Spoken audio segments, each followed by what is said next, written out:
Hey, we're going to be talking about some more trade rumors, one of my favorite subjects this time of year. Chicago, Colorado, Toronto, Arizona, Montreal in there. Stick around, guys.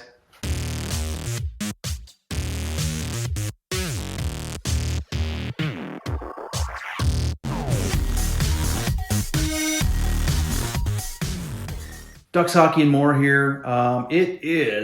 What is today? Today's Saturday. It's the All-Star game. It's playing right now in the living room. I'm in between the games, so I thought I'd come out here to the studio and put together a quick video. There's a lot of trade rumors that are buzzing around, some new things that are popping up, so I wanted to touch on them, and let's just dive right in. So first up, I want to talk about the Toronto Maple Leafs. Haven't talked about the Maple Leafs much lately. Haven't heard a whole lot either. Toronto's kind of been laying low. Early on in the trade rumor buzz this season, a lot was being said about the Toronto Maple Leafs defense. They need to add somebody, that whole Jake Muzzin thing. And him being on long-term injured reserve, probably not going to play again, the whole thing. And I even touched on it on several videos where Toronto's got issues if they don't strengthen their D and blue line and their net presence, the goalie, position. They were going to have some issues getting through the season and getting into the playoffs and all that. Well, they've figured that out. Okay, they have figured that out. Matt Murray's playing great. Blue line wise, yes, the Jake Muzzin thing, he's out. He's not part of the team or that blue line, but Mark Giordano has stepped up and really started playing some of his best hockey. And a lot of the younger guys in their depth on the blue line, their depth defensemen, have really stepped up. So I don't know that Toronto really needs to change anything on the blue line anymore. I really don't. If they continue to do what they're doing, Toronto is solid. I don't think they're going to have any issues. But Austin Matthews, he's the newest injury coming out of Toronto. Okay, so he's injured. And I want to say he's out for at least a month. 4 weeks is kind of, I think, what I read. So with Matthews being out, now he'll be back in time for the playoffs, it sounds like. But here we are, it's February. Trade deadline's coming. It's a month away. And by the time the trade deadline comes, you've got March, a little bit of April, and then it's go time, right? So I think the Toronto Maple Leafs probably need to add a depth forward, and that maybe for that top six forward, just to add. Now they've already got so much money invested in those four players, okay? And offense and scoring goals isn't a problem for the Toronto Maple Leafs, but they really should maybe bolster that depth at the forward position for this type of scenario. Austin Matthews is out. He has no way of contributing to the team. That's a big hit for them. So a lot of players are going to have to step up, but do they have the depth on that team for somebody to step in and be that guy? Yet to be seen, right? They've tried some things with Austin Matthews being out. I think Kerfoot was the latest to be in that second line center position right now. From what I understand and what I see, he's doing okay. But I really feel like they need to add something stronger, more experience, more playmaking and scoring ability, just to give them that added depth in the top six. My opinion, am I right? You tell me. Comment below. I think if anything, Toronto might be looking to add maybe a Timo Meier, maybe a Travis Konechny out of Philly. Timo Meier in San Jose, a lot of talk about him and different teams that are interested in him, but Toronto would be a good fit for him. It's just a lot of money that they're going to have to sacrifice, to try and get somebody like a Meier. But Konechny might be a bad idea. And I think maybe they've been linked to Ryan O'Reilly, and also maybe even Vladimir Tarasenko. So, there's a bunch of names out there. These are trade rumors. So don't put any stock in this. This is just names that are floating around. But those are some names to think about that Toronto might be interested in looking to add some depth to their top six, right? So interesting stuff. So moving on, let's look at Boston real quick. Boston Bruins, obviously number one team in the NHL. They are rolling, looking really good.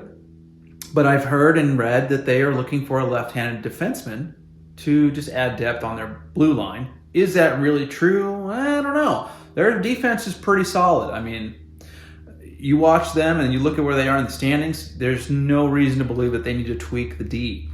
I really don't know that that's what they need to do. Some names that are out there, Gavrikov in Columbus, Jacob Chychrun, obviously.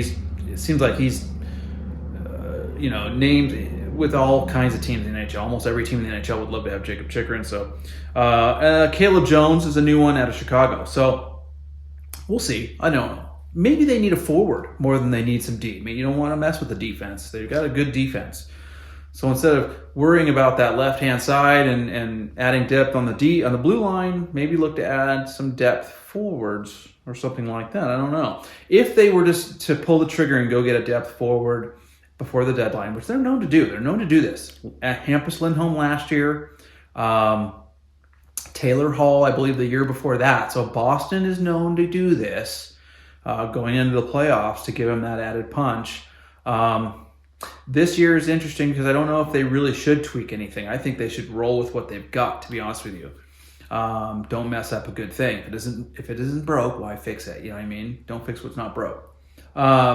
But adding a depth forward might make more sense than going after a blue liner. Even though defense and goaltending wins you championships, and adding depth on the blue line might be the key too, in case you've got some injuries. Playoffs are brutal. Injuries happen. And you want those players to be able to step up and fill that role right away and jump right in there, right? So who knows, really? I'm not sure. I think if they go after a forward or anybody, quite honestly, they're going to have to move somebody off their roster to get whoever they go after. You know what I mean? They're going to have to move some money off to bring that money in. It's more like they're too close to the cap. So there you go. That's Boston. Colorado, the defending Stanley Cup champions, the Colorado Avalanche, they're making a push, okay? They are playing very well lately, and they're making a push for the playoffs, and I have no doubt they're going to get in, and then we'll see what they do when they get there. How much noise can the Colorado Avalanche make? Well, as of late, the second-line center, okay, is where I feel like they need a good, reliable player. They need to go out and get somebody. As for that, and I think some of the things that we're reading, and Ryan O'Reilly's linked to Toronto. They're linked to other teams as well, Seattle, but they're also linked to the Colorado. He's also linked to the Colorado Avalanche. Ryan O'Reilly of the St. Louis Blues. He's going to be a UFA at the end of the year. St. Louis does not look good right now. I don't think they're going to make the playoffs, so they're going to probably be sellers. And Tarasenko and Ryan O'Reilly are going to be your two big ones on that team, right? So Ryan O'Reilly. Jonathan Toews is also a possible fit for Colorado at that second line center. That wouldn't be bad. Toews has got a lot of experience. He's got championship rings, proven Stanley Cup winner, right? So, and he's a guy that would probably fit in pretty well with Colorado, as well as Ryan O'Reilly. So who knows, right? But the big one that I'm hearing right now is Montreal's Sean Monahan. Sean Monahan kind of makes sense for the Colorado Avalanche. It really does. His cap hit is only 6.4. I'm guaranteeing you that if something like that were to happen, Montreal's going to hold on to some of that money to allow it to work. And you add a really good player to carry you into the playoffs and maybe pretty deep again, maybe make a run for the cup again. So who knows? I don't know what kind of return Montreal would get for Sean Monahan. I don't know if they would garner a first rounder, but at least maybe an NHL roster player and a prospect, maybe a second round pick and a good prospect, something along those lines. Either way, Sean Monahan in Colorado makes sense. So who knows, right? That could happen. Moving on from those teams, let's talk a little bit just about a player, Shane Gostisbehere. He plays for Arizona. We all know Arizona is just a bad team, okay? They're going to be sellers at the deadline and move a lot of assets to try to get some young prospects and build, kind of like the Anaheim Ducks, kind of like the Chicago Blackhawks, these teams, Columbus, all these teams are going to be in on that. But he's currently injured. So he's got an injury, an upper body injury. He's out 4 to 6 weeks is what I've read. So he's kind of one of those players that if a team tries to bolster their blue line with Gostisbehere, you're really looking for offense on the blue line. He's not much of a defenseman, okay, in the sense that he's a good defender. But he is offensive-minded, a good puck-moving guy, and he can create plays on the blue line, the power play, that kind of thing. So he might be a good addition for some teams, but you're kind of taking a gamble now that he's on injured reserve, because by the time the trade deadline comes around, he's going to be either back and playing or not quite there yet. So you kind of roll the dice. But he's going to be a UFA at the end of the year. So Arizona might have to sacrifice not getting quite as much as they'd like for Shane, and deal him. And then that team that gets him really is rolling the dice and hoping that he can contribute and make a difference. I think some teams that might be interested in him. Now, it really hurts his chances, and it hurts Arizona that he's injured. But the Kings make sense, Seattle. And if Toronto really wants to add to their blue line, even though Gostisbehere isn't really much of a defenseman, he can provide a lot of offense for them on the blue line if they want to go out and get a relatively inexpensive defenseman back there. But who knows? Again, it's all speculation. It's all rumors, guys. All rumors. So moving on. Talked about it actually before. I touched on it a little bit in previous trade rumor videos. Vladimir Tarasenko, he's mentioned in several different teams, but one of them, Calgary. Is that an actual good fit? For Tarasenko to go to Calgary. Now, I've read that Calgary and St. Louis were trying to work out something for Matthew Tkachuk, who ended up going to Florida in the last year's offseason.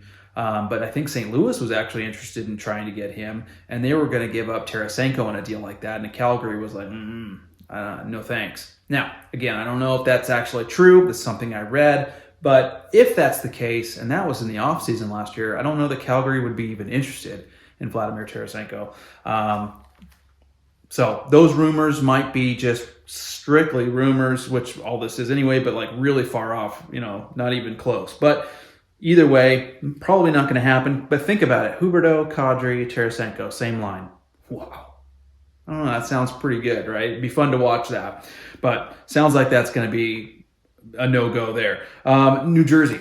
Okay, the Devils are playoff bound, guys. They are sitting 4th overall in the East and rolling right along. They look really good. They've got the best road record in the NHL. They've got to work on their home ice record and solidify things there, but they're looking really, really good, right?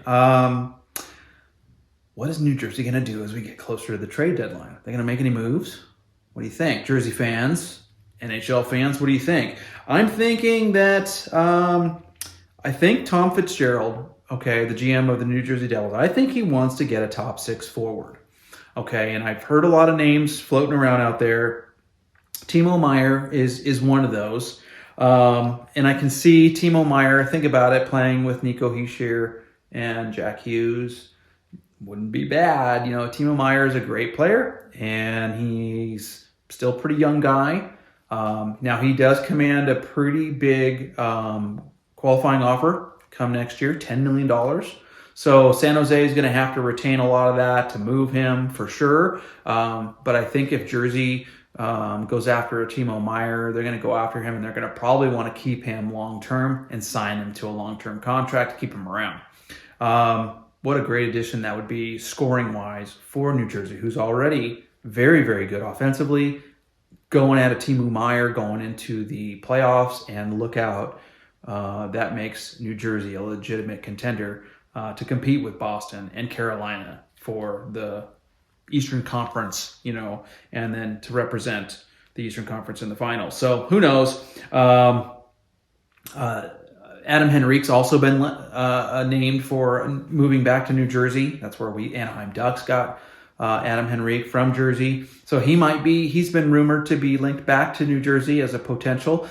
Nice thing about Adam Henrique is he's a veteran guy, adds a lot of depth experience to a playoff-bound team, as well as he's versatile. He can play center, and he's really good in the face-off circle, and he can play left wing. So you've got that versatility with an Adam Henrique. I think he makes more sense, to be honest with you, if you're trying to make a legitimate playoff push.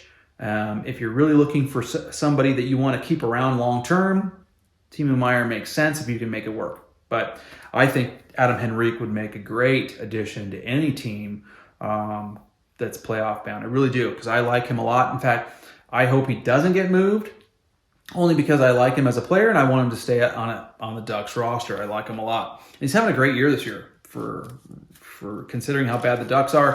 He's doing very well. Listen, that's all I got today on the trade rumor side of things. So I really appreciate you guys tuning in and listening to me rant and tell you all these things. So I love trade rumors. Don't put much stock into them because most of the time they don't even come true and they don't come to fruition. Look at the Bo Horvat trade. New York Islanders were the last team, not one of the last teams I would have even thought would be where he went, but he did. He ended up going to the New York Islanders. So, all the teams that you thought he was going to go to, like Boston or maybe Seattle or, all these things, didn't happen. So, not a lot of stock put in this. It's just fun to talk about because there's lots of rumors out there about players being moved to other teams. And it's only a month away, March 3rd. It's Friday, March 3rd, trade deadline. That's when stuff's going to really go crazy. So anyways, hey, thanks for watching. Don't forget to go down, subscribe. Let's blow this channel up. Blow it up. And comment. I want to hear your thoughts, comments, what you agree with, disagree with, that kind of thing. So thanks for watching, guys. We'll see you on the next one. Stick around. No, fuck, this sucks. Fuck that. That sucked. That sucks. Stick around. We're going to be talking about Toronto, Chicago, not Chicago. Fuck, dude. Okay.